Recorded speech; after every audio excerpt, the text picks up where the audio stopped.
Hello and good evening, Mrs. Jones. My name is Marcus Gray. I'm attorney at law in New York, and I want to give you some information and kind of talk to you about this situation right here. I know you're concerned about the well-being of the school, but I believe that there's a bigger matter here, other than the school looking bad because of one of your faculty has become pregnant outside of marriage. I believe more of a problem for the school would be discriminating against somebody because that holds a higher penalty.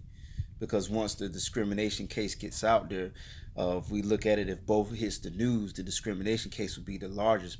And then once they want to go to the school, or somebody wants to go to the school, um, they would see the school as a school that discriminates against people, and something that people really don't actually see in the news. Pregnancy discrimination, something that nature.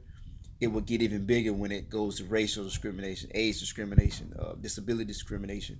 Um, if we look at the PDA, the Pregnancy Discrimination Act, it protects people from discrimination against being pregnant. You can't deny them hiring. You can't fire them.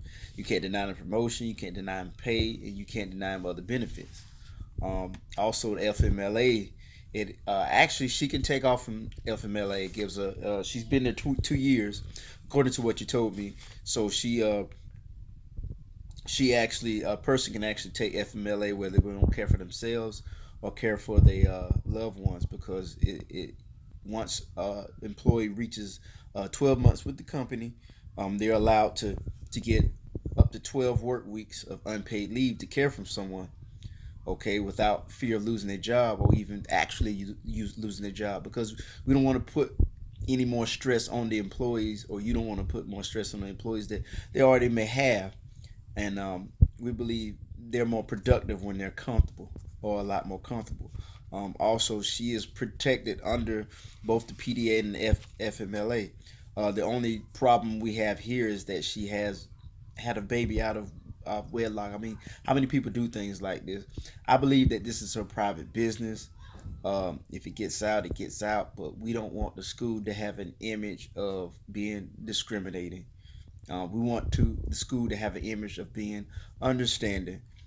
It does not necessarily mean the company actually condoning behavior. This is something that happens every day. Okay, moving along with your other questions, I want to cover. She's also eligible for FMLA. I covered that. I believe a minute ago. She's been there 2 years, so she's covered under FMLA. She can take the time off to care for the baby because she has a problem that she a side effect that she's having. I would recommend no demotion, no firing, no termination, no, because that's an automatic discrimination lawsuit from the information that I have here, and I advise you not to go ahead with that. Okay. Next, this situation should be addressed normally, and human. What I mean by human is stuff like this happens every day. We want to avoid a lawsuit, because once we have a lawsuit, then we got to pay out more money. Even if we settle a lawsuit, that lawsuit is still there and it's written in stone.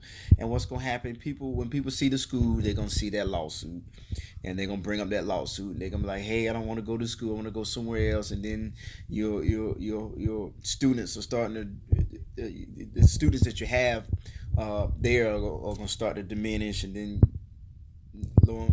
sooner or later you ain't gonna have no students. We want to avoid that. How the child was conceived is really none of our business. It doesn't mean that life is over. It doesn't mean that the school can't still flourish and can't do what it needs to do. Doris, I advise you to apologize because you did threaten to terminate her. I would seek ways to help her. I believe if you seek ways to help her, show her other benefits that the company provides or the school provides, and help her to get a better understanding of her situation, and let her know it's okay. Just comfort her.